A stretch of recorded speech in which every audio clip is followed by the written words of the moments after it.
Hello, this is Ivana. This is Yaw. And you're listening to the podcast Life in Black and White. And all the shades in between. We share all things life, relationships, marriage, parenting, race, and much more.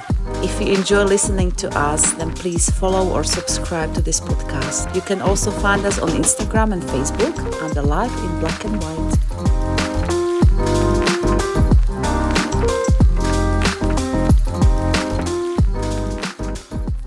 Hello and welcome back. If I'm sounding a bit annoyed, it's because Yao just annoyed me a little bit. But hopefully I'll try and suck it up for this episode. We promised, or Yao promised, that he would do an introduction next time, and he did. But we recorded an episode yesterday, an episode we're gonna release in 2 weeks. So today is me again. I'm so sorry. But Yao did it, and you will hear it, I promise. But Yao is here as well. Hello, Yao. Hi, everybody. Are you annoyed with me as well? No, absolutely not. Why would I be? Because So you're this- absolutely always correct. Yes. That's the hard bit about having a podcast with your husband, that when he annoys you, you still have to do right, Daddy? You never annoy me, so I don't know what you mean. So it's a great connection to today's subject, mental well-being. And this is something I can't believe we haven't talked about before more, because this subject is very, very close to my heart and Yao's heart and everyone's heart. It's just not spoken about enough. So it definitely deserves the attention. So I would like to start with sharing a bit from my story. Some of you know that I had severe postpartum depression after having our twins in 2016. And the funny thing was that I had no idea it was depression. I just felt like I was failing. And that's one of the biggest, I don't know if I can say symptoms or signs, that there is so much stigma that surrounds mental health that you often don't even know that you have it. It's not like a cold, say, that you wake up one morning and you know, oh, I have a cold. You often don't know what you're dealing with, yeah? Which makes it even more dangerous. But anyway, I had no idea it was depression. And I think Yao didn't fully realize it either, did you, at the time? No, it took us a while, didn't it, for us to... We understood that you felt a bit off. There was clear signs now that you look back on it. But yeah, we didn't know fully at the time. Exactly. I regretted the decision to have children. I didn't feel any special bond right away. It was like on and off, I'd say. You know, one second I would be like all in love, and then the next, nothing. Yeah, so it was crazy. And today I know it's completely normal, but at the time I felt like I was alone in this, and Yao was the only one who knew how I felt. The rest of the world thought I was the happy mom. I thought I should be. I cried a lot, and I cried all the time. And I just couldn't adjust to the changes that came with the baby, or in our case, with the babies.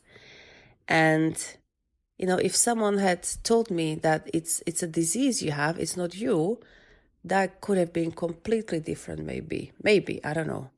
But at the same time, if someone had told me it's depression, it wouldn't have been a relief, I think, because I myself perceived depression as something crazy people have, you know, or I didn't want to be associated with that, if that makes sense, yeah? So I'd rather chose to struggle in silence, which is excruciating pain, than admit out loud, oh, okay, this is how I feel. And I'm not alone, so I'm not seeking any sympathy or anything. I'm just sharing. This is such a common story for moms. And it's crazy how many people still don't see it as an illness, but as something that moms make up or can control. And it goes for any mental health issue, I think. It's not just postnatal depression. People don't get it, that this is not something you can control. And I have my own definition for depression. It's a hell. Yeah, it's the darkest place you can get to. Dark. I can't imagine any darkest place than that. And it's not you anymore. Like you're watching yourself from behind the glass, and you're knocking on the glass, and you can't access. It's very hard to explain, but it's literally something very dark takes over you, and you have no control whatsoever. Yeah, so you can stay in bed crying, and you can't do anything about it. Yeah, in that moment. That's why I always find it's not funny is not the right word, but when people try and cheer someone up, a depressed person up, or they don't get it, like, why is he depressed? Or in our case, no, moms, she has a lovely baby, why is she depressed? But that's the thing, that it's an illness. It's not something you choose or want. It's not attention seeking, like some people think. It's not a sign of weakness. It's an illness. And that's what I make it very, very clear, that any mental health issue is an illness. But sadly, people still don't see it that way. Many people, unless they have personal reason to see it for what it is. But most people just see this something you choose. It's easier for someone to diagnose someone with, let's say, a broken leg, or a physical ailment, something that's been there for a period of time, that's so widely recognized that it then becomes something that people are like, I get it. And there's definitely movements and steps, there's groups and things that have tried to get this message out there, and trying to make sure that people are more aware of mental well-being and things. But yeah, it's not quite the same. It's hard to kind of explain sometimes to people the depths of where people go when they're in this situation. And as a result of that, when you've got a broken bone, you understand a bone's broken, it's fractured, it needs medical help, it needs something before it can kind of heal, or be in some level of being healed, that you can use it again to some extent. This is probably a really bad explanation, but it's easily recognizable.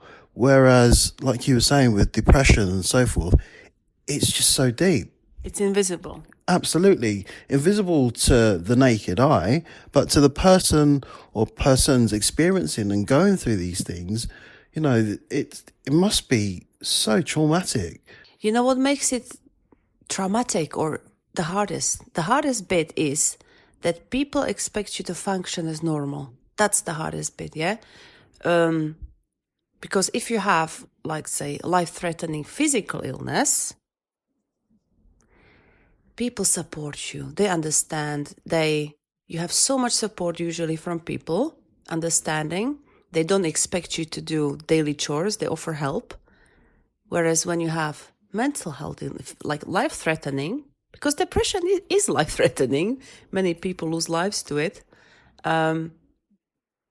People see you either that you're crazy, that you are bored, or that something's wrong with you, or you just, can't you just snap out of it, and stuff like that.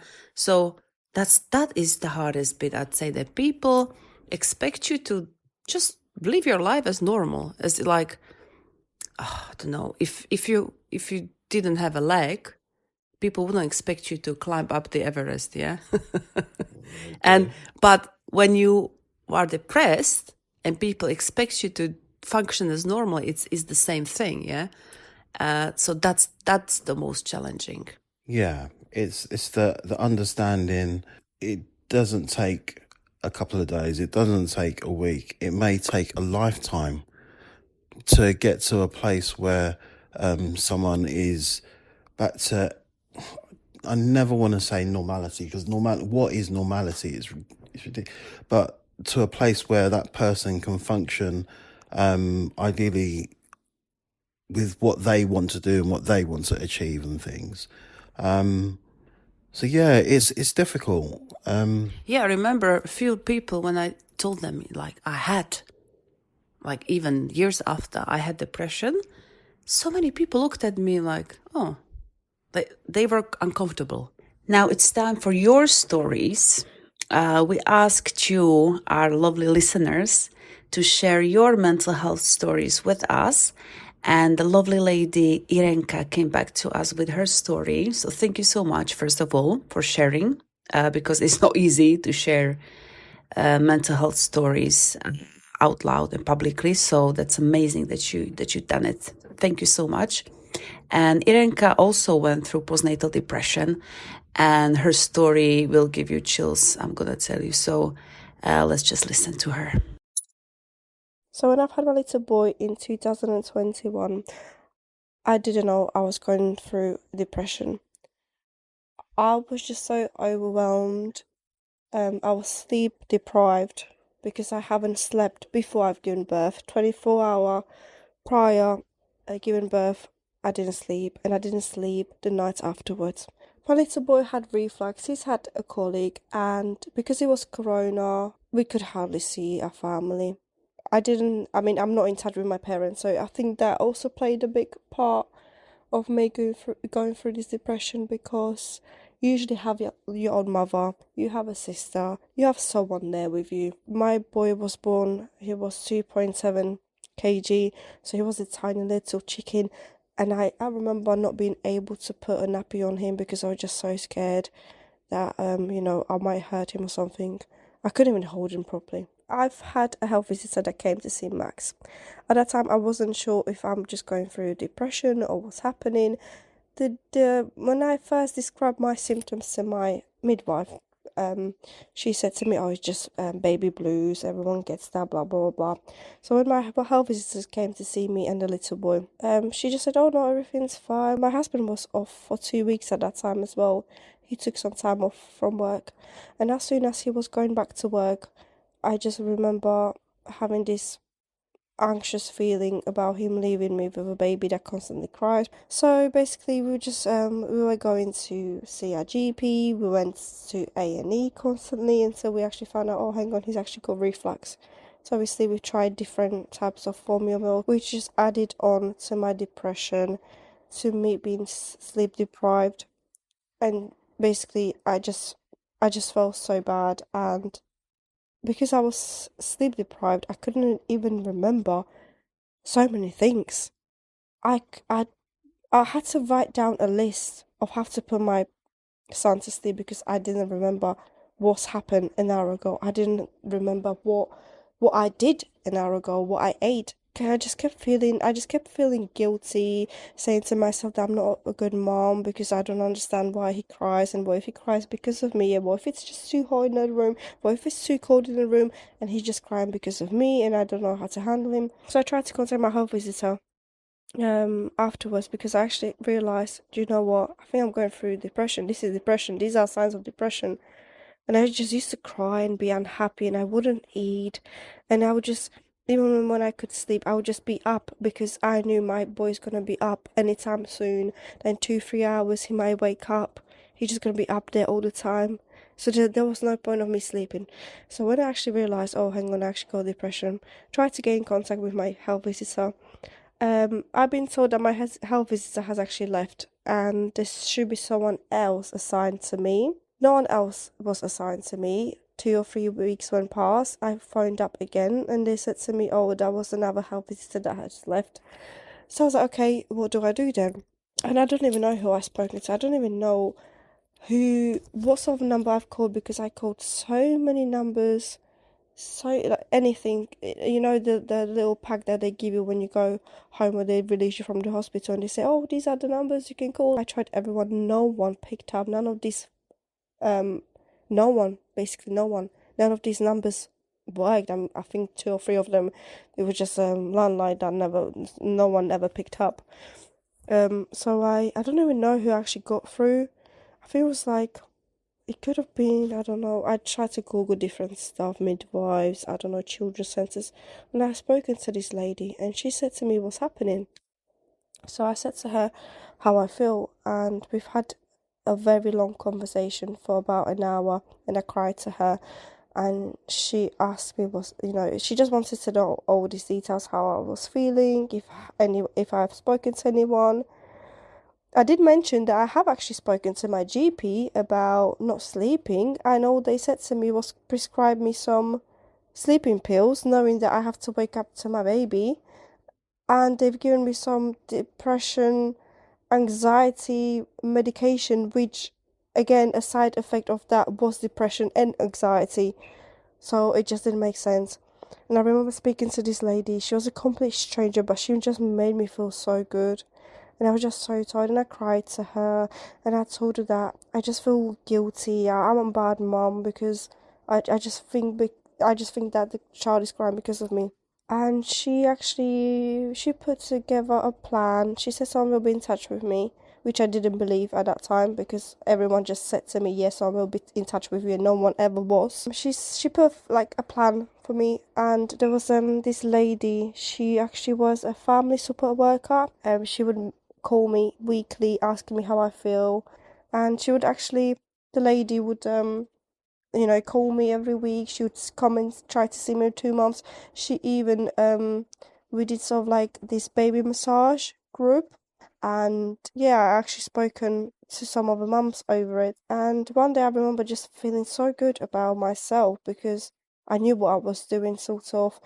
I started giving. I mean, this is another thing that I've started giving my little boy like a proper bath because like the one where the baby's actually relaxing in water, and the older he was, it just felt better because you could actually tell that he's enjoying it. He's not just crying as a newborn. So yeah, I mean, all these massages and everything just helped, and it felt like I'm a good mom to me. And I cooked that day. That was the first time I actually cooked because I wasn't cooking. I mean, when I was going through this depression, I couldn't clean. I couldn't even cook. I didn't feel like doing anything. I just had to be by the side of the baby. Then we actually moved houses, and my depression was. I don't think I was depressed anymore. I think I was just a bit anxious because it was a new place, and I was just scared to leave the house because my child would cry constantly. But what helped me with depression is the fact that my my child got a bit older, and it just made it a bit easier for me. I think that's what it was. Looking back at it now, it was a very bad chapter of my life. I mean, it was rewarding in a way, but I can't look at the pictures of my son when he was a newborn and say to myself, actually, oh yeah, look at him, he's cute. Oh, I miss him being like that. Because to be honest with you, I actually don't. It was the hardest chapter in my life. I didn't enjoy it. I didn't enjoy my newborn. I look at all these pictures and I just feel sad because I didn't enjoy it. Because I don't miss it. Because it's just something very traumatic for me that when I see the pictures, it just takes me back to where I was at that time mentally, and I wasn't a stable person, and the fact that no one reached out to me for so many months, it was very painful. I still remember when I've had the 1 year. Oh yeah, eventually I was assigned a health visitor when my little one turned 1.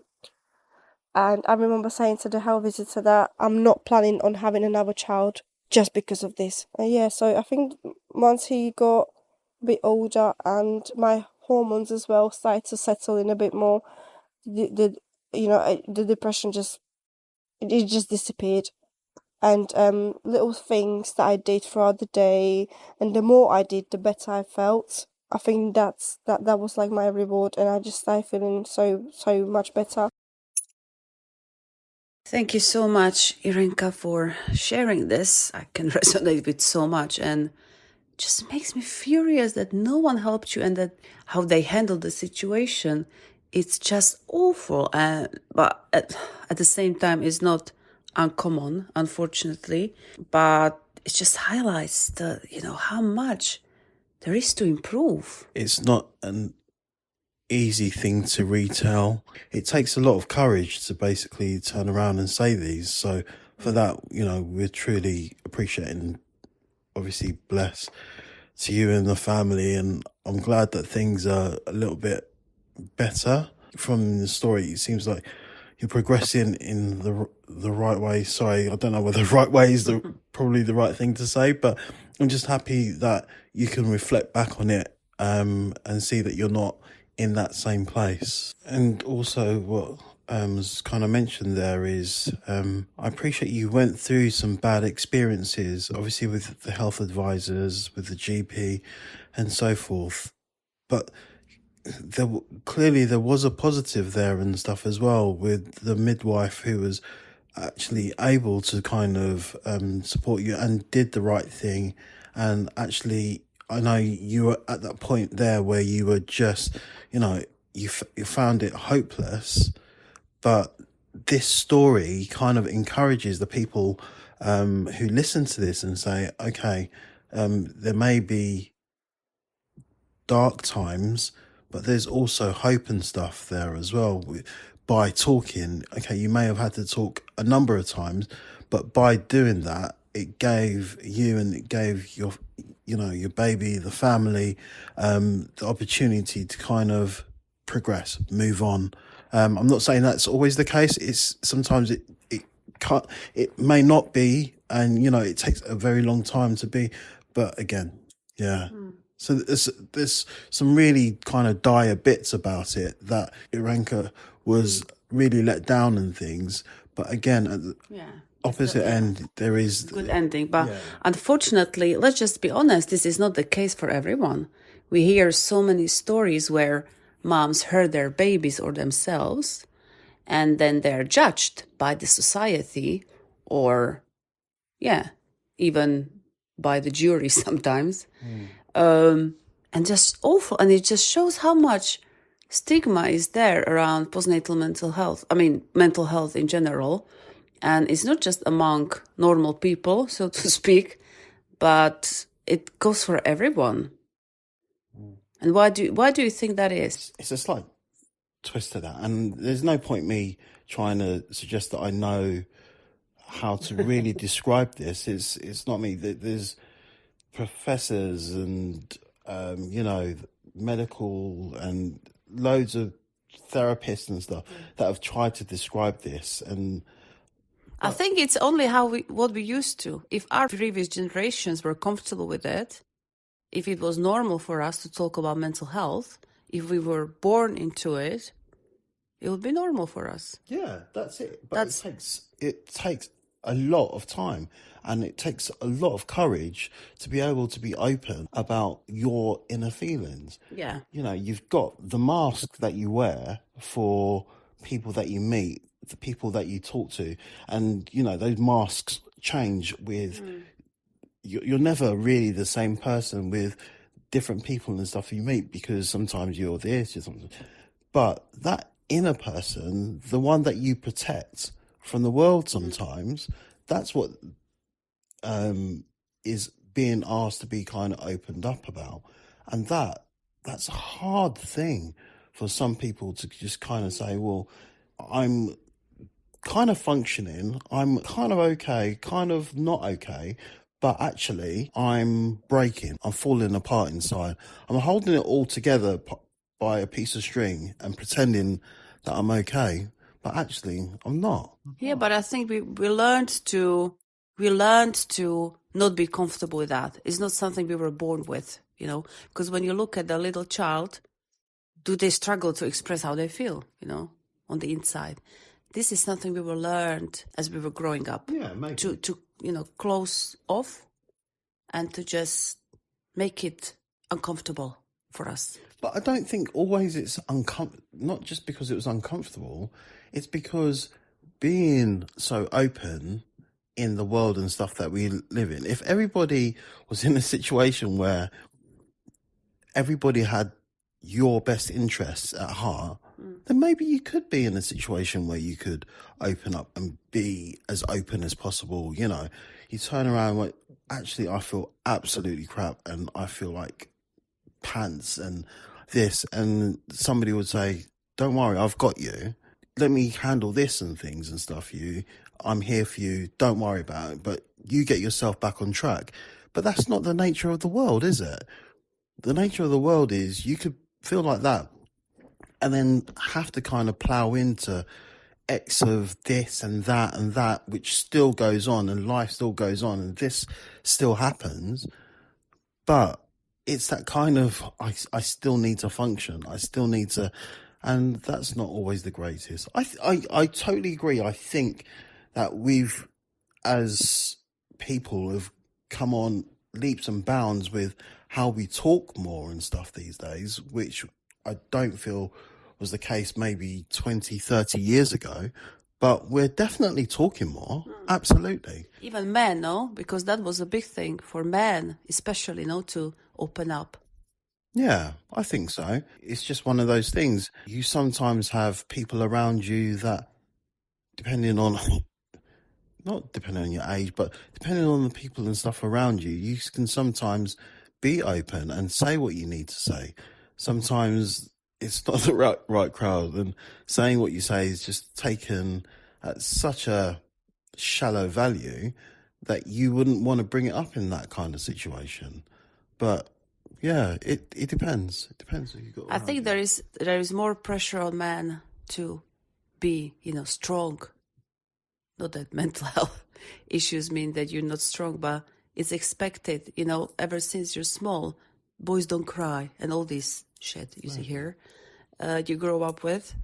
So there is another pressure on men, I think.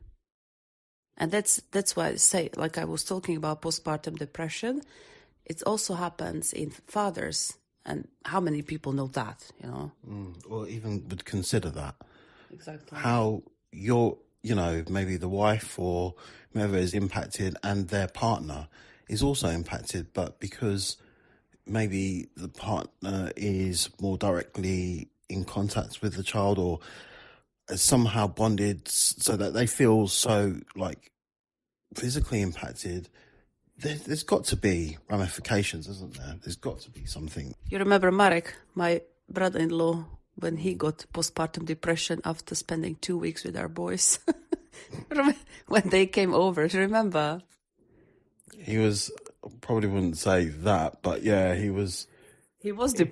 He was just done, wasn't he? He was done. He was depleted. They didn't have kids at the time.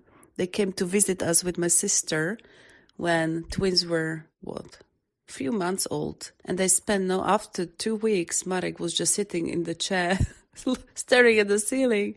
Yeah, so it's the impact of, because, the twins were screaming all the time. They were colicky, they didn't sleep. So, of course, like you said to me at the time, of course you can't be okay. How can you be okay in a situation like that? We see a lot of this stuff on the media. We see a lot of, the perfect, this is how it's meant to be. And, it's everything, it's all glittery and sparkly and, huggy, and you expect everything to be rosy and things. And then when the reality kind of sets in, and those moments where you could have had a moment to kind of have your relief and things, but you haven't got that because it's not your time anymore. It's about just making sure that your kids are surviving and they're well, and and you're completely done, absolutely drained, right? But you're still kind of one step in front of the other, one foot in front of the other, and you're still trying to move forward and things because you have to. And like people say, that Instagram is not real life. But in my opinion, it is real life, but it's not the whole picture. Yeah, it's just snippets. Yeah. We naturally just take pictures or videos of happy moments, no? You take pictures at the weddings, you don't take pictures at funerals. It's the same. So I don't agree with that. It's not real life, because there's real people sharing real things most of the time anyway. Yeah, some of them don't, of course, but in majority it is not fake. It's not the full context. Yeah, exactly. When we look in our phones, we have all the happy pictures there. How does our life really look like with these angels? Do you remember the moment where the kids had a blowout and stuff on the journey and stuff to get somewhere, and you're stopping off to, change your baby out of their outfits and things, and the manic craziness, and then you get to where you are, and then there's suddenly a group photo with the family, and it seems so idyllic, and then you're like, oh, that was an amazing kind of, but you forgot the earlier bit. So it's part of the part and parcel of life and things, right? Yeah. But I thought you would say taking picture of the blowout. oh, don't. Let's share this on Instagram now, quickly. This blowout, it's amazing. Another thing that really fascinates me is when someone says that mental health doesn't concern them.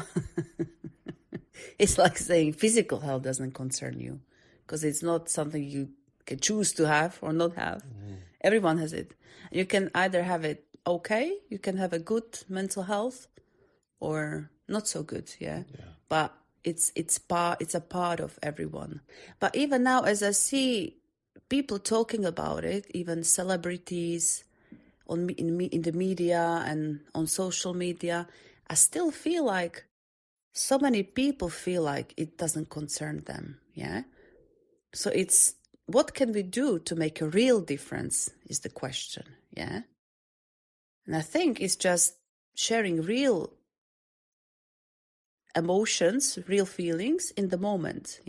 So you don't see it only on TV or on social media, but you hear it in real life from real people that you meet on a daily basis. If you are struggling, talk about it with someone, and that goes such a long way. And talking is actually one of the best things you can do when you're struggling with mental health. I think that it doesn't only help you, it helps others as well, because we all struggle. We all struggle at some point in life or day.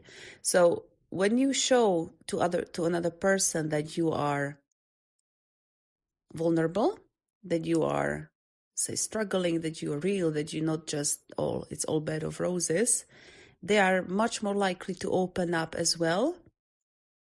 And they help open up other people, and those people help other people. And this is how we can really make a difference, I think. Absolutely. Talking's got to be. I think you mentioned it before about the vulnerability of opening up. Sometimes it depends on who you've got around you. If you've got, if your partner's open to listening and you can speak to them, brilliant, do that. If you've got family members who you feel that may have gone through something similar, and you want to, maybe it's just a friend of a friend that would be good at just listening, but being able to air it, there is absolutely nothing wrong in admitting that you're finding things difficult, or finding it hard. Because absolutely everybody at some point has gone through some level of, maybe not trauma might be extreme, but they've gone through hard times when they've needed, I'd say shoulder to cry on, but they needed someone there to kind of just open up, to just allow them that respite for a few minutes, just to kind of take a breath, to take a second, to just be able to go. But sometimes it's, with depression, it can be a lot more than that. So even if you're talking, which is a great start, it may lead to more. You may need more in order for you to kind of get yourself on a good scale. Yeah. The problem is we often want to feel good right away, but it doesn't work that way. It's a process. So if you can't feel happy right away, that's okay. You can't. It's not possible. So if you're really low or hopeless, you can't feel happy on the same day. But it's okay to feel like that. 100%. It is okay, because it's an emotion like any other. But my point is that you need to, the small steps are the big steps. And people often dismiss the small ones, but you can't take a big step at once if that makes sense. Like you want to jump 20 steps at once. You need to take that small step, which seems like a small step, but is not. It's say, I don't know, if you really take only, 5 minutes for yourself today, or say something nice to yourself instead of beating yourself up, that's a massive act of kindness. Yeah, and it makes a huge difference. Yeah, if you do it every day, after 1 year, you'll be somewhere completely different than you are right now. Yeah, of course, earlier than that, but just saying that it's not such a small step. The compassion goes the other way as well, right? If you're seeing, friends, family, whomever, who normally are in a certain way, but they're not quite in the same frame of mind, you can feel that there's something not there. It may just be, that compassion, that just letting them know that you're kind of there could be enough for them to kind of open up a little. It's not always the case, and I'm not saying it's on that person to kind of, it always needs the main person to turn around and want to get help or, take that step. But knowing that someone's there is always also, a positive thing as well, right? It's very important to choose the right person to talk to, though, because it can go so wrong. And a very important thing is, please never try to cheer up a depressed person or someone who struggles with mental health. Don't try and cheer them up, because I remember from my personal experience, when I felt really, really low, like bottom, like nothing. And someone tried to cheer me up with some funny video or photo, it made me feel even worse, because I felt frustrated with myself that I wasn't capable of feeling joy. And I know people mean well, of course, they want to cheer you up. But if you have a bad day, of course, that's something else. But if you're really struggling with severe mental health issues, you can't cheer that person. It's not possible, yeah? And the best thing you can do is to join them in the darkness, so to speak. Doesn't mean that you have to be depressed, of course, but show them that you are there for them, that you understand, or even if you don't understand, that you're willing to be there with them. Just listen to them. And then when they feel like they're not alone in the darkness, that's when you can start taking them out of it, yeah? From the darkness, if that makes sense. Seek professional help as well, right? Yeah, and of course, but, it's not easy. It's easier said than done. No, absolutely, but... So that's why I always suggest to talk to someone you trust first, because it's so much more likely you do that, let's be honest. Yeah. But if you are brave enough already to seek professional help, that's amazing. But even there, I would suggest make sure you speak to someone good. I mean, get recommendations, or because I heard stories when people were shamed by GPs or professionals. It's no joke, yeah? I mean, how does that end, If you finally find the strength to speak to someone and they just laugh at you. That I heard so many stories, and it's awful. So I always say yes, professional help, but research who you see first. Yeah, I'd like to think that if you've got a good understanding, a good connection with maybe your GP, or get your GP to recommend, or what's the word? Is it a recommendation to see referral? Sorry, you get a referral to see someone. Do that, but don't feel.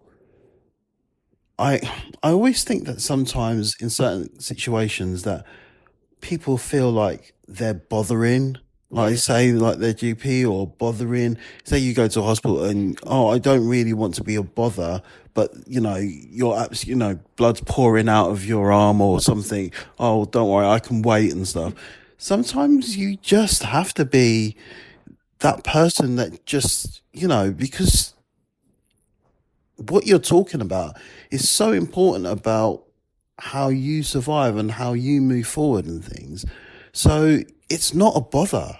Don't ever feel like, if you're talking, it's not a bother talking, because you've got to also realize if your friend or your family or whomever was in a similar situation, would you not drop everything to make sure that they're okay?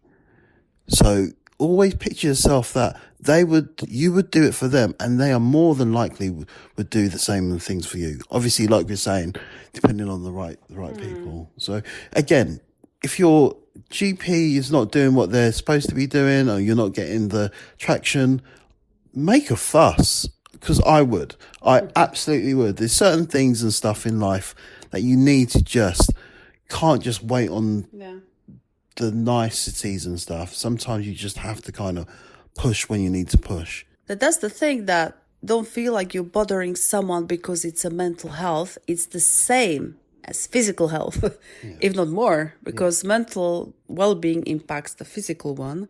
So I'd say it's even more in a way, but let's not go into that. So that's all from us today. I'd say we can go back to our argument, Yaw. Oh, I'm over it. Are you? Yeah, I hope so. I've paused it for 2 weeks. 2 weeks? Is that not when our next episode's coming out?